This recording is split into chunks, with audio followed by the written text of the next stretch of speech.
الرجيم بسم الله الرحمن الرحيم الحمد لله رب العالمين الرحمن الرحيم مالك يوم الدين إياك نعبد وإياك نستعين اهدنا الصراط المستقيم صراط الذين أنعمت عليهم غير المغضوب عليهم ولا الضالين آمين. Khususan hajat-hajat kula panjenengan sedaya, hajat kita semua, hajat dunia, mudah-mudahan segala urusan dunia kita dimudahkan oleh Allah Subhanahu wa taala, yang kecil ataupun yang besar, yang menjadi harapan, dan semua hajat-hajat yang tidak bisa kita sebut pada kesempatan malam hari ini. Dan hajatul akhirah, mudah-mudahan kita kelak termasuk orang-orang yang mendapatkan ampunan dan diterima taubatnya kita oleh Allah Subhanahu wa taala. Ala hadhihi niyyah wa kullu niyatin shalihah, dan semua niat-niat yang baik min khairatid dunya wal akhirah, daripada kebaikan dunia dan akhirat. Wa ila hadratin Nabi Muhammad sallallahu alaihi wasallam. Al-Fatihah. A'udzu billahi minasyaitonir rajim. Bismillahirrahmanirrahim. Alhamdulillahirabbil alamin. Ar-Rahmanir Rahim. Maliki yaumiddin. Iyyaka na'budu wa iyyaka nasta'in. Ihdinas siratal mustaqim. Siratal ladzina an'amta 'alaihim ghairil maghdubi 'alaihim waladdallin. Amin. Allahumma shalli 'ala Muhammad. Maulaya shalli wa sallim daiman abadan ala habibika khairil khalqi kullihim. Maulaya shalli wa sallim daiman abadan ala habibika khairil khalqi kullihim. Ya Rabbi bil Mustafa balligh maqasidana wa ghfir lana ma madha ya wasi'al karami. Maulaya shalli wa sallim daiman abadan ala habibika khairil khalqi kullihim. Wal habibul ladzi qurya syafa'atu li kulli haulin minna ahwalim mutaribin. Maulaya shalli wa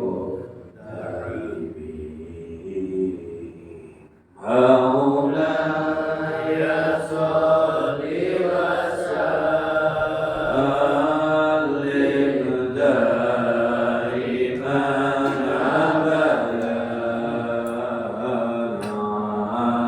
abadan ala habibika khairil khalqi kullihim. Walhamdulillahi rabbil alamin. Assalamualaikum warahmatullahi wabarakatuh. Bismillahirrahmanirrahim. Alhamdulillahi rabbil alamin wa kafa, wassalatu wassalamu ala asrafil anbiya wal mursalin sayyidina Muhammadinil Mustafa wa ala alihi wa sahbihi ajma'in hadada ahli sidqi wal wafa. Amma ba'du. Subhanaka la ilma lana illa ma 'allamtana innaka antal alimul hakim. Rabbi shrah li sadri wa yassir li amri wahlul 'uqdatam min lisani yafqahu qawli. Allahumma ij'alna mimman yastami'una al-qawla fayattabi'una ahsana. Amin ya rabbal alamin. Para sepuh, bini sepuh, bapak-bapak, ibu-ibu, adik-adik remaja, jamaah Masjid Al-Ma'arif, para pecinta majelis ilmu yang kesemuanya sangat kami muliakan dan kami hormati, rahimakumullah. Alhamdulillah, bersyukur kepada Allah Subhanahu wa taala di mana pada malam hari ini kembali kita mendapatkan nikmat yang agung dari Allah Subhanahu wa taala. Nikmat iman, nikmat Islam, nikmat taufik dan hidayah.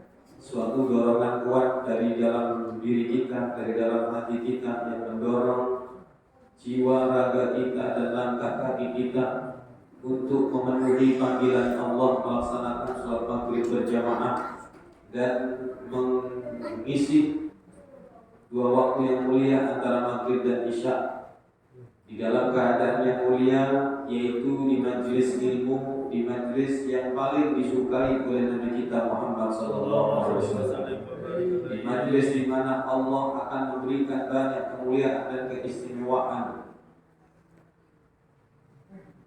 Mudah-mudahan kita dijadikan orang yang istiqomah. Amin. Karena istiqomah ini berat, Bapak Ibu.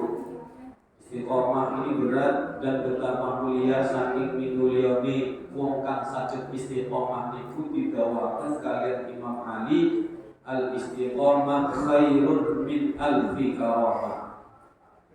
Istiqomah di dalam kebaikan itu lebih baik daripada 1000 kekeramatan. Bisa hilang, bisa terbang, bisa menjadikan batu itu emas dan sebagainya daripada keramat-keramat. Walaupun punya 1000 keramat semacam itu, masih terkalahkan dengan orang yang istiqomah di dalam keluarga. Mulane untuk nek sampeyan itu termasuk yang kan diparingi keistiqomahan melakukan ibadah. Kanjeng Nabi maringi metode untuk menjadi orang yang istiqomah, belajar dari yang sedikit. Bagaimana yang sedikit itu bisa terus kita pertahankan dalam keseharian kita. Wiridkah, sholat sunnatkah, sedekah dan lain sebagainya. Diawali dari yang sedikit. Karena sesuatu yang istiqomah itu sangat dicintai dan disukai oleh Allah. Apa kata Nabi Muhammad SAW? Beliau bersabda, ahabbul a'mali ilallah adwamuha wa inqallah. Ahabbul a'mal, amal perbuatan yang paling dicintai oleh Allah Subhanahu wa taala adalah amal perbuatan yang dilakukan terus-menerus. Yang dimaksud amal perbuatan di sini amal soleh. Jadi amal perbuatan yang dicintai Allah, yang disukai Allah adalah amal perbuatan soleh yang dilakukan terus-menerus walaupun sedikit. Maka berangkatlah dari amal soleh yang sedikit yang dilakukan terus-menerus. Jangan banyak tapi cuma sekali terus selamanya tidak dilakukan. Hitungannya saya dulu, tapi seumur hidup sekali atau sebulan sekali. Lebih baik yang setiap hari walaupun sedikit. Nanti dari berangkat yang sedikit itu atau berangkat dari yang jumlah sedikit, kalau kita terus menerus, ketika iman itu akan terus naik bertambah, dengan sendirinya kita akan semangat menambah amal kebajikan. Pokoknya pendek kata, kalau panjenengan itu urip teng dunya tidak ada kata istirahat beramal soleh. Karena memang kita diciptakan di dunia ini untuk beramal. Innama hiya darul dunya, innama hadhihi dunya darul amal. Sesungguhnya dunia ini adalah tempat beramal, tempat berbuat, tempat bekerja. Wa hiya darul mihnah, dunia ini tempat ujian. Wa hiya darus sa'ya, dunia ini adalah merupakan tempat usaha.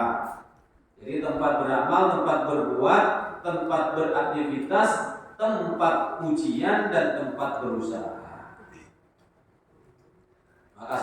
salah dan salah jalan orang yang hidup di dunia maunya senang tanpa usaha, maunya sukses tanpa bekerja, maunya masuk surga tanpa beramal, mungkin. Oke? Karena sudah sunatullahnya seperti itu. Usaha dulu, beramal dulu, baru pasrah kepada Allah.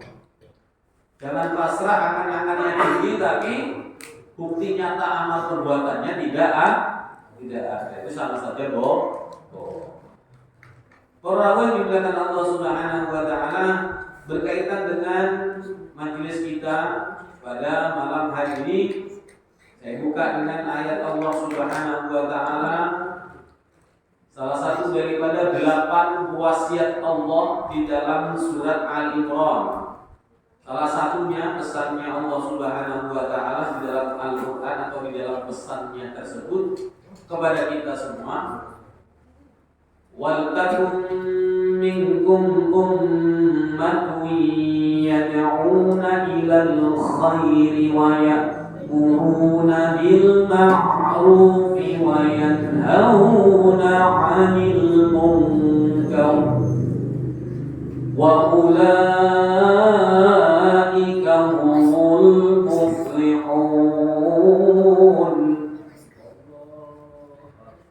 Allah berfirman yang artinya, dan hendaklah ada di antara kalian atau dari kita semua ini ummatun, sekelompok umat, sekelompok orang, ya, sekelompok jamaah kumpulan, lingkungan masyarakat, ya, yang berkumpul menjadi satu,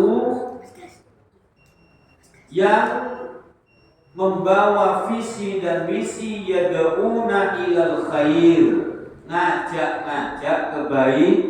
kebaikan, ngajak kumpulan soleh, ngajak kumpulan yang mengingatkan kepada Allah. Dan perintah Allah kita kumpul kebaikan, kumpul mengingat Allah ini kebaikan, kumpul mengingat Nabi, sholawatan itu kebaikan, kumpul mendengarkan ilmu itu kebaikan, kumpul istighosah kebaikan, gitu apa gitu? Daripada kumpul istighosah. Kalau sudah istighosah sudah jelas Pak, arahnya ngomongkan orang, membahas orang, saling membuka aib kadang-kadang kan gitu. Berbicara yang tak manfaat kebanyakan, bicara yang tidak ada tujuan. Yang lebih baik istighosah, iya kan? Istighosah adalah kumpul-kumpul berdoa minta pertolongan kepada Allah. Boleh zikir bareng itu boleh, doa bareng itu boleh, siapa yang melarang? Oh, tidak ada contoh, katanya siapa? Tidak ada dalil. Oh, dalilnya banyak. Ya, Nabi pernah melewati masuk masjid melihat ada kumpulan sahabat. Ditanya, "Ma ajlasakum?" Orang sahabat. Kata Nabi, apa yang bikin kalian kumpul di sini? Katanya Nabi, kumpul-kumpul apa ini? Kumpul-kumpulnya sahabat itu tanpa sepengetahuan kanjeng Nabi. Ditanya sama Nabi, kumpul-kumpul apa kalian? Kalau kumpul ada kitabnya, ngajar ilmu, tahu dari jarak jauh Nabi tahu. Ini kumpulnya ngadepnya sama ke barat semua, kiblat semua. Ditanya, kalian kumpul-kumpul apa ini? Ma ajlasakum? Apa yang membuat kalian duduk-duduk kumpul di sini? Jalasna yadhkurunallah. Kanjeng Nabi, kami kumpul-kumpul ini berzikir kepada Allah. Ini dalilnya zikiran. Oh, itu hadisnya dhaif. Bilang sama orang yang suka ngomong hadisnya dhaif. Walaupun itu hadis dhaif, lebih afdol perkataan daripada perkataan kamu atau perkataan ulama sekalipun. Dhaif itu kan karena perawinya, Pak. Kalau hadisnya asli dari Nabi Muhammad, cuma perawinya ada yang lemah hafalannya. Tapi selama itu hadis yang dhaif diakui oleh ulama hadis, ini dikatakan hadis dhaif, berarti masih diakui hadis. Nah, kalau sudah itu statusnya hadis, lebih afdol dari ucapan siapapun ulama yang hafal hadis, hafal Quran, asalkan ucapan ulama yang bersumber dari Quran hadis, tapi itu masih kelasnya ucapan ulama, masih dikalahkan oleh hadis dhaif. Hanya saja bedanya hadis dhaif itu tidak boleh dipakai dalil hukum. Ya. Dia boleh untuk li fadhailil a'mal. Hadis dhaif itu boleh dipakai untuk menyemangati menambah amal-amal kebaikan. Seperti apa? Kumpul-kumpul di majelis, kumpul-kumpul bareng zikir kepada Allah, kumpul-kumpul sholawatan karena diperintah oleh Allah. Artinya kumpulnya yang ada perintah.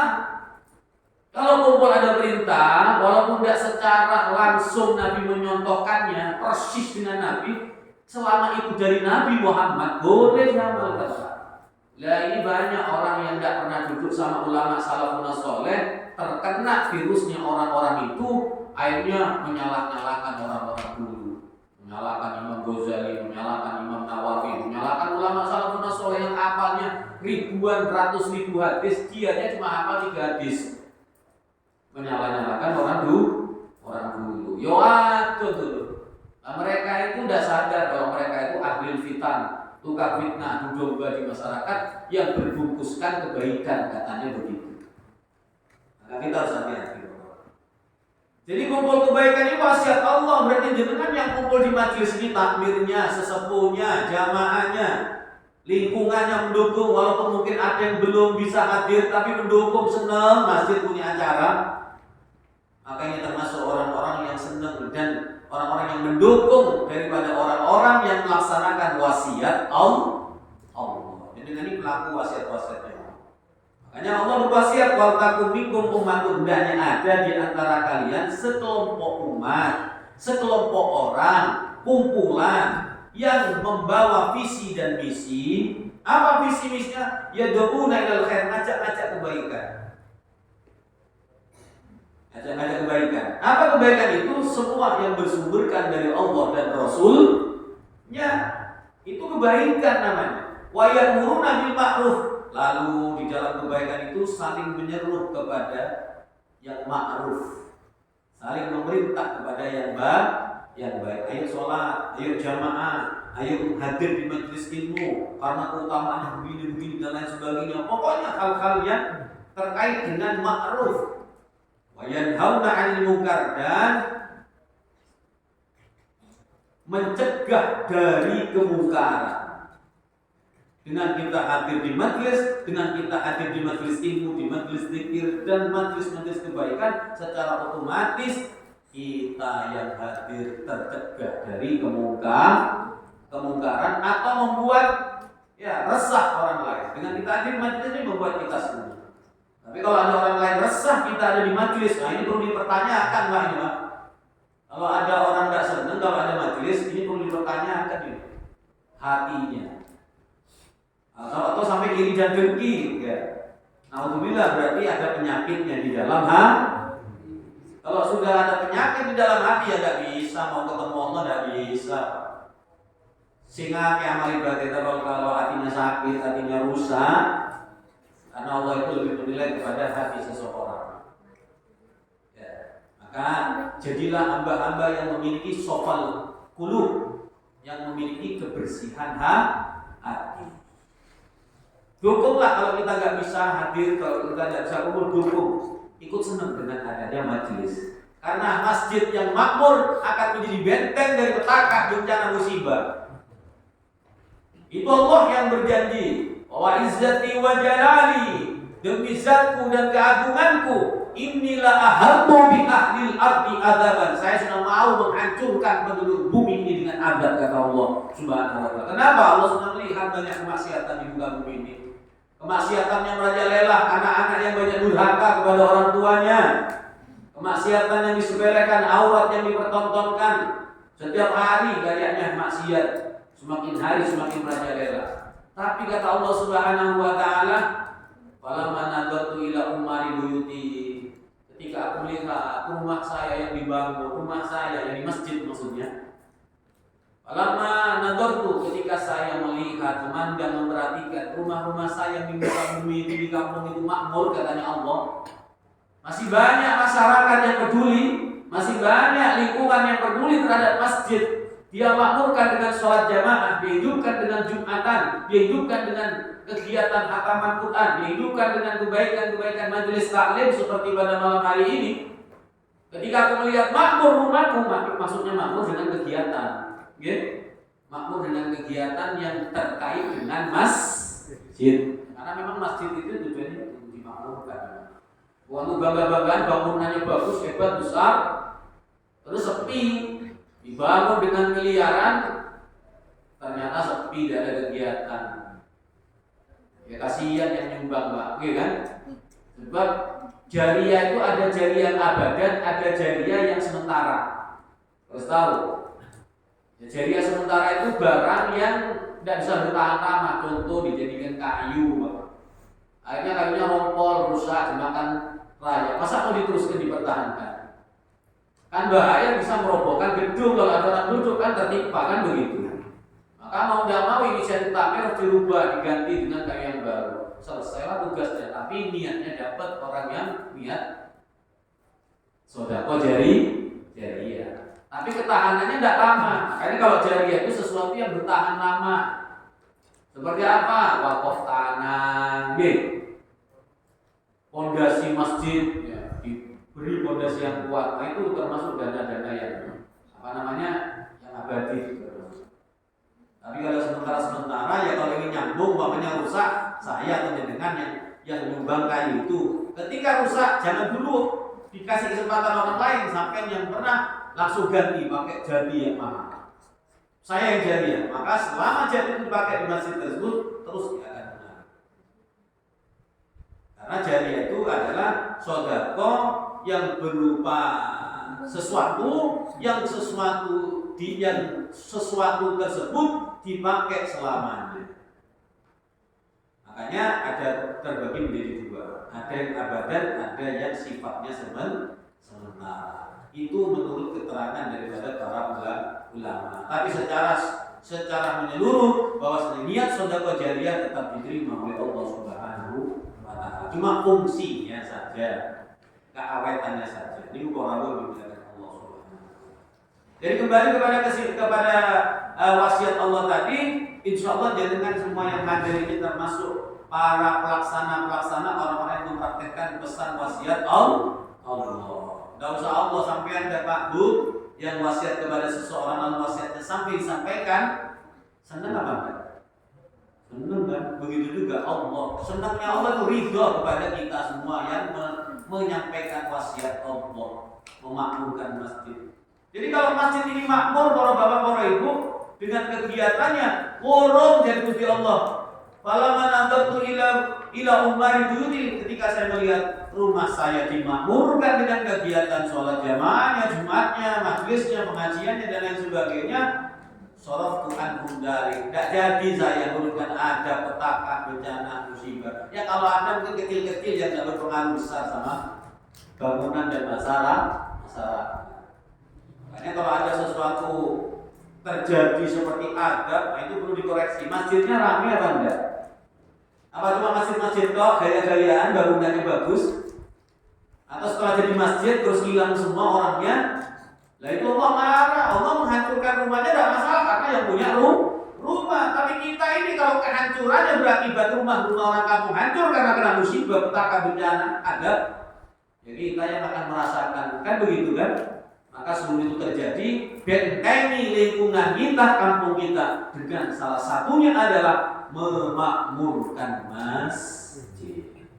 Kan dengan termasuk penyelaman kampung. Wa ulaika humul muflihun, orang-orang yang melaksanakan wasiat Allah, mau kumpul-kumpul kebaikan, mengajak kebaikan, memerintahkan yang baik, mencegah dari kemungkaran. Mereka itulah orang-orang yang beruntung, katanya Allah Subhanahu wa taala. Untung di dunia, untung di akhirat. Orang yang kumpul kebaikan, minimal dia tidak akan dirugikan oleh orang-orang yang baik. Tapi kalau kita kumpul sama orang yang buruk, Pak, tidak ikut ngelakoni, kena akibatnya. Gimana mungkin? Tidak menjalankan sesuatu yang melanggar, bisa dicangking sama teman. Teman yang buruk itu pasti berhubungan temannya. Contoh sudah maaf, ini nyata ini. Terjadi segerombolan pemuda sabu, ya kan? Nah, teman sabu ini tidak ikut, yang nyabu ini temannya. Tapi gara-gara temannya akan diseret ini nanti yang terkait dengan sabu tersebut. Tapi kalau kita yang baik, Gak mungkin akan saling menghormati satu dengan yang lain. Gitu. Saling harga menghargai kalau kita kumpul bersama orang-orang yang baik. Saling mendukung dalam hal kebaikan. Bahkan kalau mungkin kita ini salah akan diingatkan, itulah untungnya kumpul pada orang baik. Cuma sayangnya manusia yang tidak mengerti, yang lebih mengikuti hawa nafsunya, ia malah menjauh dari perkumpulan yang baik. Malah memilih semangat kumpul dengan teman-teman yang buruk. Oh ya, di dunia seneng-seneng kemaksiatan sementara, gitu. Nanti akan berakhir abadan selama-lamanya.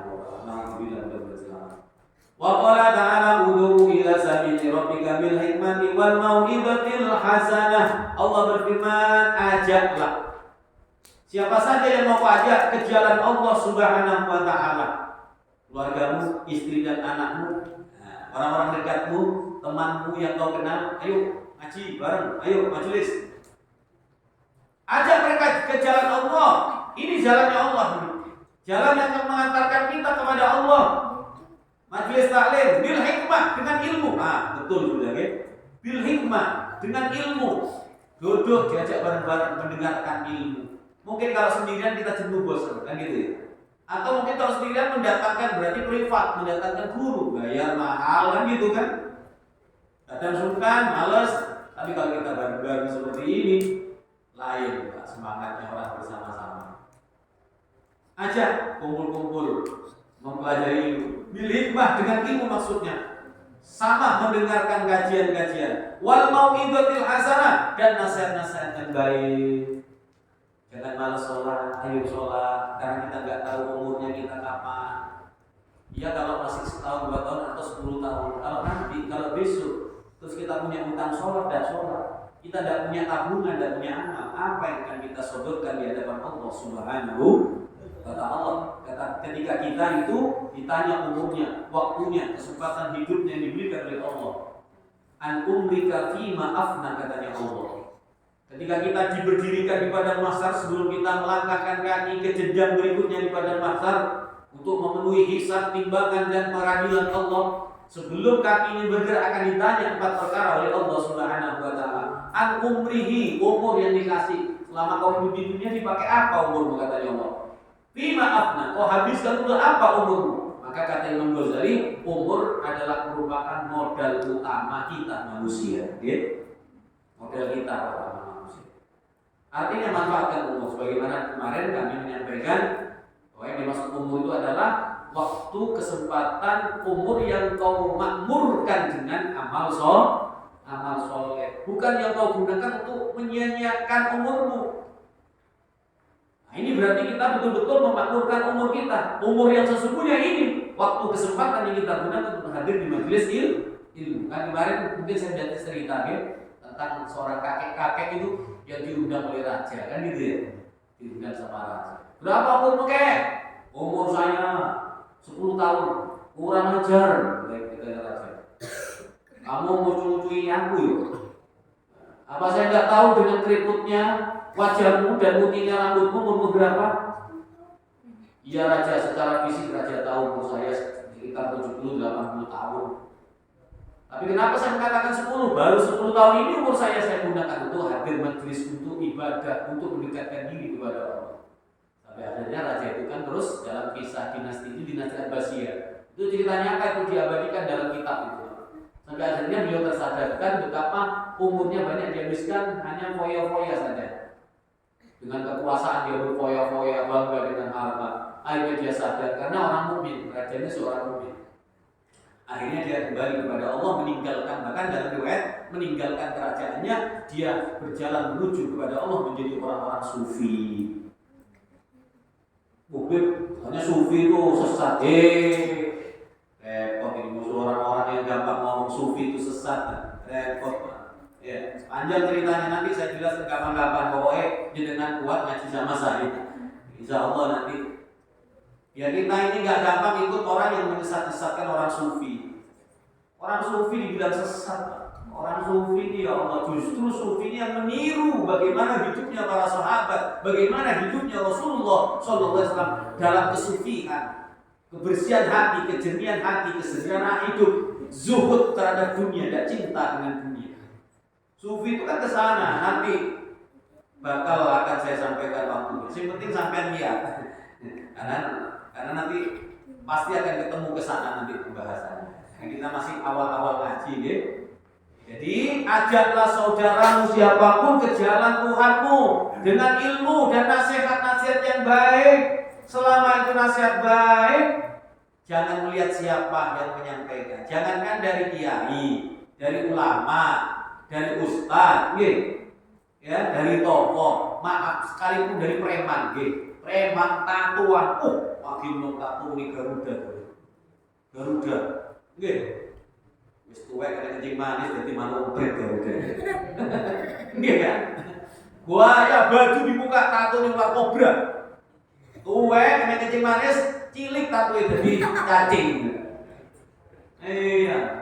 Beb, saya tatuan ikut pengajian, enggak apa-apa. Kalau dibuka bajunya, silahkan. Kalau perlu tatonya masjid. Wah, tato masjid, jidurnya ketengnya ya bisa jidur itu tuh. Pentungannya nengi sore itu ya, nggak usah pentungan yang lain. Ya kalau mantan preman enggak apa-apa ngaji. Habib Mundir Musawa yang kemarin anaknya ceramah di hall sini, itu tahu preman tatonya sahabat di Tanjung Priok dicium tangannya. Demi untuk apa? Minta izin supaya di tanah Tanjung Priok diizinkan untuk membuka majelis Rasulullah. Itu yang membuat preman-preman di sana itu preman kelas kakap. Kalau di Banyuwangi kelas teri, Pak. Apalagi preman kampung apa namanya? Apa ini? Karangagung kelas teri itu. Iya, di sana kelas kakap Tanjung Priok, Pak. Banyak yang tobat dengan Habib Mundir Musawa. Dicium tangannya, dihormati. Kaget sampai jangan deh. Habib Mundir pakai jubah, pakai imamah yang katanya dituduh seperti Batman. Repot. Ada ulama pakai jubah Batman. Ada ulama pakai imamah katanya kayak orang India. Kari elek kotor hati ini. Ya Allah, wong itu atributnya Kanjeng Nabi, Pak. Itu pakainya Rasulullah, pakai imamah Kanjeng Nabi, pakai jubah. Itulah orang kalau hatinya kotor, pikirannya keras. Tujuannya jelek. Mestinya bersyukur ada orang-orang seperti itu. Hidup di zaman modern, dia termasuk orang yang asing, jadi tontonan. Makanya katanya Nabi, agama Islam ini datangnya asing, nanti akan kembali asing. Beruntung orang-orang yang asing. Siapa sampai yang sarungan dan baju tapa ini asing, Pak? Masuk ke mall 1001 yang sarungan baju tapa sompokan. Gitu begini. Berarti asing gak sampai. Berarti orang yang beruntung kan? Apalagi jubahan imamah. Kenapa kok yang tidak diprotes turis-turis yang bangkan pakai rok saat itu, yang jalan-jalan itu, kok yang diprotes itu kok yang pakai imamah, pakai jubah. Ini banyak orang seperti itu sekarang, Pak. Dan berani sudah menyampaikan di YouTube itu. Ini tukang fitnah aslinya. Tukang fitnah yang berkedok syariat. Iya. Mestinya ajaran Nabi tidak seperti itu, tidak menjelekkan saudara-saudaranya. Ini kembali lagi di sana, saya ini takut masyarakat saya ini kena virus-virus itu. Muka-muka selamat sedoyo ya. Selamat, jangan sampai hidup sekali di dunia salah melangkah, Pak. Salah melangkah bahaya. Kalau tersesat di jalan rumah-rumah kita masih insya Allah bisa nyampe. Tapi kalau tersesat ke akhirat bahaya. Yang menyesatkan guru yang katanya, paling benernya melakukan sunnah Nabi Muhammad. Bahaya. Gitu. Jangan sampai karena merasa benar paling sunnah, paling jalankan sesuai dengan yang persis dengan Nabi Muhammad, menyalahkan yang sudah belajar menjalani sunnah-sunnah Nabi Muhammad, menjalani perintah Nabi Muhammad. Jangan. Boleh beda paham, tapi jangan menyalahkan pahamnya orang lain. Berjalanlah yakini pahamnya sendiri. Hiduplah tenang, bahagia, saling senyum. Gara-gara beda paham gak senyum, bersenut kok gitu. Dalam dulure bersenut. Itu bukan sunnah, Pak. Bersenut itu bukan ajaran Nabi Muhammad. Iya, enggak mengajak saudara orang lain, itu bukan ajaran Nabi Muhammad. Nabi saja rahmat kepada orang kafir. Lo ini gara-gara beda paham kok. Iya. Kok bersenut mencucut irung lagi campur jadi siji dulu. Iya. Enggak noleh itu dulu. Alhamdulillah dan selamat dulu. Nggih. Kalau Rasulullah sallallahu alaihi wasallam Nabi SAW bersabda berkaitan dengan mengajak kebaikan, man da'a ilal huda, siapa yang mengajak kepada petunjuk Allah dan Rasul, kana lahu minal ajri, maka orang tersebut mendapatkan pahala mislu ujuri man tabi'ahu, sama persis dengan pahalanya orang yang mengikuti ajakan dia. Sampean walaupun tidak yang ngajar ngaji di sini, sampean pulang ngajak istri, ngajak anak, ngajak orang dekat, mereka ikut. Dari yang tidak sholat ikut sholat, dari yang tidak tutup aurat ikut tutup aurat, walaupun belum sepenuhnya, selama dia melakukan ajakan baik sampean, maka akan mendapatkan pahala. Sampean sendiri dapat pahala ngajak kebagusan, ketika orang yang sampean ajak melakukan kebaikan, sampean persis dapat pahalanya orang tersebut. Enak nama badan. Ini nikmatnya ya menjadi pengajar, menjadi guru yang mengajarkan kebaikan. Tidak harus ustadz ulama yang duduk di sini, Bapak Ibu, sampai bisa menjadi guru di dalam rumah tangga, menjadi guru di dalam perkumpulan teman-temannya, saling mengingatkan kebaikan. Siapa tahu satu kebaikan yang disampaikan diikuti, menyebabkan dirinya taubat kepada Allah Subhanahu wa Ta'ala. Mulanya sekecil apapun ilmu yang sampai dapat Bapak Ibu sampaikan, okay? Balil anni walau ayat, sampaikan dari walaupun satu ayat. Jadi sampai akan dapat pahalanya orang yang mengikuti kebaikan yang sampai sampaikan, tidak dikurangi layar kusudari kami ujurin, tidak dikurangi sedikit pun pahalanya mereka yang juga diberikan kepada sampean. Sebaliknya wa man da'a ila dhalalah, siapa yang mengajak kepada kesesatan. Kesesatan itu adalah suatu perbuatan yang tidak ada dasar Quran dan hadis. Kalau ada dasar Quran dan hadisnya, hanya perbedaannya tidak langsung persis dicontohkan Nabi Muhammad, itu bukan dhalalah, Pak Bu. Makanya ulama salafun saleh dahulu membagi yang namanya bid'ah itu terbagi dua, ada bid'ah hasanah, ada bid'ah sayyi'ah. Kalau tidak ada bid'ah hasanah, tidak mungkin ada sholat tarawih berjamaah di Masjidil Haram, di Masjid Al-Ma'arif, betul? Nah itu termasuk bid'ah hasanah itu. Bid'ah hasanah yang namanya tarawih itu bid'ah yang baik, termasuk pembukuan Al-Quran itu bid'ah hasanah. Berarti bid'ah itu boleh selama bid'ah itu baik, artinya bid'ahnya ada dasar Quran dan hadis dan perilaku sahabat. Boleh Bapak Ibu. Ada Jumat 2 kali boleh. Kenapa? Dasarnya sahabat.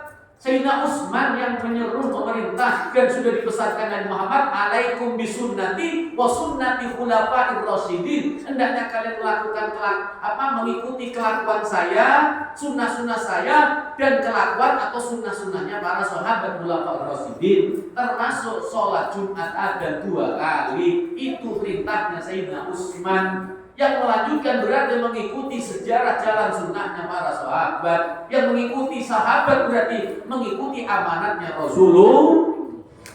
Kalau tidak berbeda jangan disalahkan. Terus akhirnya tidak ikut Jumatan dengan kita, 2 Jumatan sendiri. Wah ini semakin runyam umat ini. Makanya ilmu itu penting. Dan guru itu jangan sampai salah dengan guru yang malah mengajak berpecah belah di antara umat yang sudah dipersatukan. Jamaah yang dimuliakan Allah Subhanahu wa Ta'ala. Jadi siapa yang mengajak kepada kesesatan, karena alaihi minal ismi, sama dapat dosanya. Ngajak maksiat, melarang orang hadir di majelis, atau membuat fitnah dan lain sebagainya, sama akan dapat dosanya. Kalau sampai orang itu akhirnya menyampaikan omongan dari omongan dirinya, omongan kesesatan, menyesatkan orang lain juga, mengajak orang lain menyesatkan saudaranya, maka terus akan jariah itu dosa kepada orang tersebut.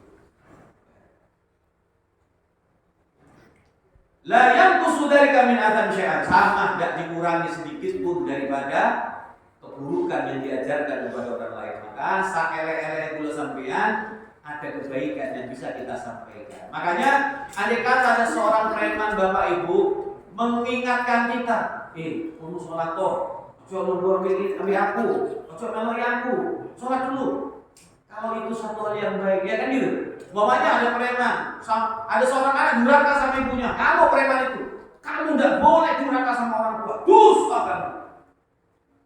Walaupun itu yang mengucapkan seorang preman tato-tato, maaf. Ya tadi preman kelas-kelasannya. Ada kelasnya masing-masing.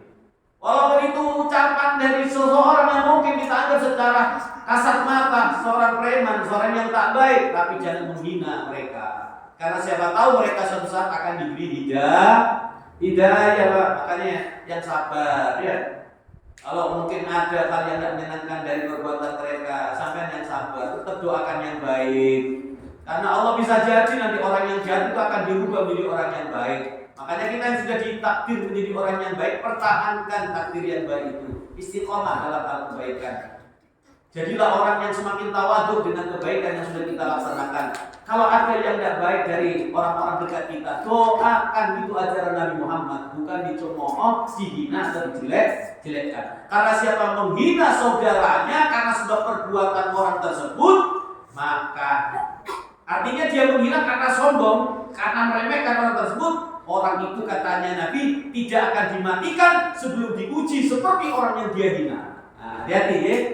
Jangan suka menghina orang karena suatu saat kau akan diuji dengan sebab hinaanmu terhadap orang tersebut. Lah kita yang sudah soleh jangan sampai. Nabi tidak ajarkan. Tapi kalau mengingatkan itu memang diperintah sama Rasulullah. Ketika ada kemungkaran, ingatkan.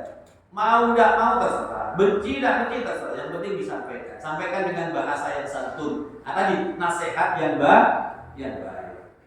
Wa qala alaihi salatu wassalam, bersabda Nabi sallallahu alaihi wasallam, "Idza mata ibnu Adam," apabila anak Adam manusia itu mati. Nah, ini jadi ini peringatan dari Nabi.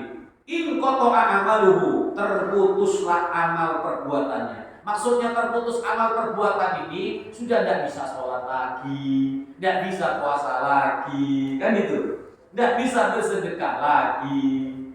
Artinya dia tidak bisa melakukan amal tersebut sehingga terputuslah pahalanya, pahala dari amal perbuatan tersebut. Illa kecuali, nah tapi tidak semua amalan kecuali min salatin, dari 3 amal perbuatan yang tetap masih bisa berfungsi, pahalanya masih tetap akan mengalir walaupun dia sudah tidak bisa lagi melakukannya. Apa itu? Pertama, shadaqatun jariyah. Shadaqah jariyah artinya shadaqah yang pahalanya mengalir. Dengan punya duit buat sumur untuk masyarakat, maka selama sumur itu bermanfaat akan terus mengalir pahala. Dengan buat jembatan untuk masyarakat, maka jembatan itu selamanya akan mengalir pahala itu sampai. Dengan punya tanah, ternyata dilebihkan 1 meter untuk jalannya orang. Sebab kalau tidak saya buka jalan, Ustaz kesian yang di sana jauh ke masjid, karena ada gitu ke. Tanahnya menutupi jalan ke masjid. Kalau ke sana muter harus. Nah, sampai bisa berjaya dengan tanah jenengan. Ustaz, ini tanah 1 meter akan saya pecah untuk jalan. Maka selama itu menjadi jalan terus sampai hari kiamat akan mengalir. Atau jenengan punya 9 tanah luas, masyarakat tidak punya masjid, tidak punya mushola. Pak Ustaz, ini tanah saya wakafkan. Ya, kalau wakaf usahakan cepat dibuat surat wakafnya. Biar tidak dituntut sama ahli warisnya. Jadi buat surat wakaf. Jangan cukup dengan lisan. Karena akhir zaman ini jangankan yang masih tanah, Pak, yang sudah jadi masjid di Jember itu. Kejadian ya. Dibongkar sama masjid-masjid itu dulu. Dibagi ya tanah itu. Gimana sudah bertahun-tahun dipakai Jumatan, Pak, ya Allah. Akhirnya masyarakat yang dekat masjid yang dibangun dan dibongkar itu dia jauh sehingga banyak yang tidak Jumatan lagi. Alhamdulillah Ma'arif sudah jadi masjid. Sehingga yang malas-malas Jumatan jauh-jauh, alhamdulillah sudah bisa dekat-dekat. Ya kalau dekat jangan naik sepeda motor, Pak. Jalan kalau bisa. Eman, Pak. Wis park pas sepeda motor kan gitu. Melaku ya. Kalau kayak sepeda motor enggak rabi ya, masih lumayan gitu. Untuk jauh gitu. Iku wis park sama Arif bawa sepeda motor. Sungan melaku nih gitu kan. Tapi insyaallah jalan semua serangga. Emang pahalanya itu loh. Setiap langkahnya orang ke masjid Jumatan itu berpahala pulang perginya. Naik 1 derajat, tambahan 1 kebaikan, rontok 1 dosa. 1 langkah itu Pak. 1 langkah. Berapa langkah ya? Kalikan sendiri nanti. Bawa kalkulator nanti. Allahumma sholli ala Muhammad. Jadi beruntung dengan yang sudah sedekah jariah. Makanya masjid itu harus punya ketegasan dalam hal masalah sedekah. Gitu. Ini untuk apa? Sedekah harus bisa dipilah. Sedekah jariah. Ini sedekah kegiatan masjid. Tapi umumnya masyarakat tidak peduli, terserah, pokoknya dipakai urusan kegiatan masjid. Sebab kadang dibantah sama orang-orang. Tuh masa masjid dipakai ini, dipakai itu. Kecuali gini. Seperti acara kurban kemarin, kan ada yang tanya sama saya, "Beb, gimana kalau kami kepanitiaan masjid membuat baju kurban diambil dari kasnya masjid?" Tidak boleh itu Pak, karena kurban itu tidak ada kaitannya sebetulnya dengan masjid. Jadi kurban itu tidak ada kaitannya dengan masjid. Kurban itu kaitannya dengan pribadi orang-orang itu sendiri. Sedangkan masjid yang memberi fasilitas itu pun juga harus hati-hati. Di tempat yang sekiranya tidak membuat najis karena darah. Kalau harus ada darah, maka harus betul-betul dibersihkan sampai bersih. Iya, apalagi sampai kadang ada di musola itu dipakai bagi daging, darah cipratan kalau gitu Pak. Makanya takmiran harus betul-betul tegas dalam hal ini. Apalagi ngambil uangnya masjid yang itu untuk kegiatannya masjid khusus. Kenapa kok kurban bukan kurban tidak termasuk kurban itu Pak? Kurban itu hanya meminjam fasilitas, meminjam fasilitas tempat. Makanya kalau ada yang melarang, jangan ngamuk. Mungkin terkait dengan apa? Takut najis dan lain sebagainya. Atau mengambil bagian daripada airnya masjid. Karena kurban itu punya pribadi-pribadi sebetulnya. Tapi sementara sudah umum di masjid melaksanakan kurban. Silakan kalau cuma untuk melaksanakan fasilitas di tanahnya masjid, umpamanya tanah yang tidak dipakai sholat, umpamanya, atau yang sudah dipakai sholat kemudian dipakai, kalau bisa setelah itu bersihkan lagi. Takut nanti ada kegiatan kayak sholat itu najisnya yang dulu masih ada. Takutnya kan begitu. Jadi mengambil dananya masjid buat kaos untuk salah itu tidak boleh. Terus gimana Ustaz? Ya tidak boleh pokoknya. Caranya, kumpulkan orang-orang kaya yang peduli terhadap kepanitiaan korban, minta sumbangan. Bapak yang kaya minta sumbangan, ini kepanitiaan korban kampung kita mau membuat kaos korban. Tidak apa-apa kalau gitu, oke? Minta sama agennya atau orang kaya nyumbang, wes jangan pakai air masjid, pakai ini, uang saya, wah hebat, luar biasa. Maaf Pak, ini mungkin jangan sampai tersinggung ya. Barangkali ada kaitannya menggunakan dana masjid seperti beli kopi, kan ngambil beli kasnya masjid. Tidak boleh itu sebetulnya. Oke.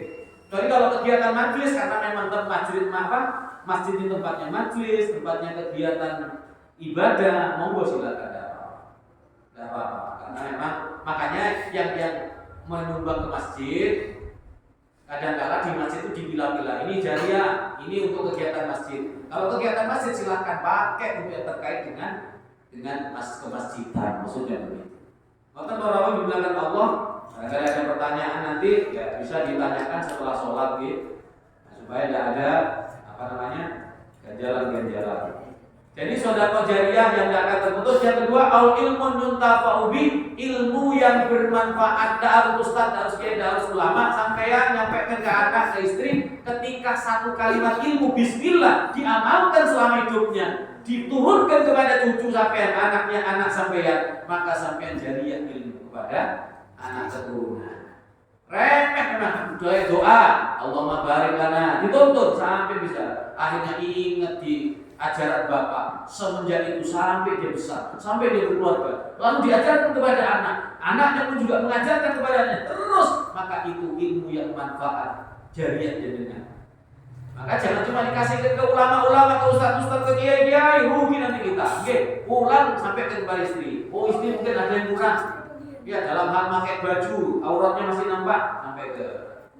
Kalau tidak nurut Habib, sampaikan lagi. Tidak nurut sampaikan. Iringi dengan doa. Insya Allah hidayah nanti akan turun. Allah Subhanahu wa Ta'ala. Apalagi kita para suami, pemimpin rumah tangga, wajib menjaga kehormatan keluarganya. Surga neraka tanggung jawabnya suami yang sudah diberikan oleh mertua kita dulu.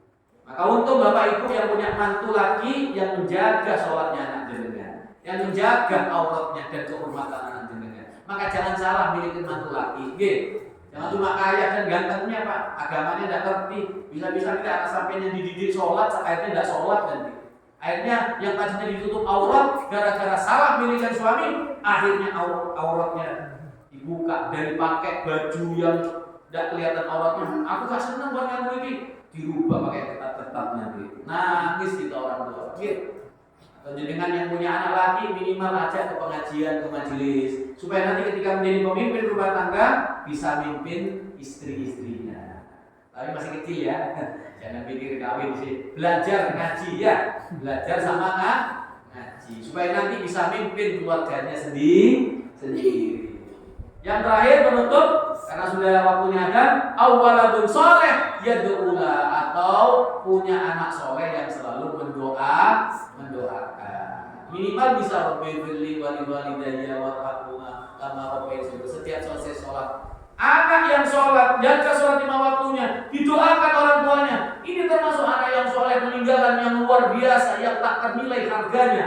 Dibanding harta akan habis seketika ketika kita di dunia, atau habis sepeninggalan kita yang tersimpan kau tinggalkan, itu nanti yang malah akan justru akan mengganjalmu masuk ke surganya Allah bila mana tidak dijalankan sesuai dengan fungsinya Allah titipkan harta kepada kita. Maka jadikan harta itu mengantarkan anak kita, anak yang soleh, anak yang ngerti agama, anak yang bisa sholat, anak yang bisa doa, minimal 3, bisa sholat, bisa ngaji, bisa doa. Insya Allah itu sudah cukup dasar menjadi anak soleh.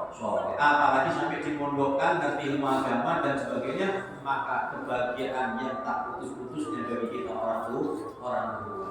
Di kemauan para Bapak Ibu ya, bukit-bukit tentukan manfaat dan menjadikan orang yang istiqomah. Saya doakan semua yang hadir mudah-mudahan barokah hidupnya, barokah keluarganya, barokah pasangannya, barokah anak keturunannya, anak soleh dan solehah.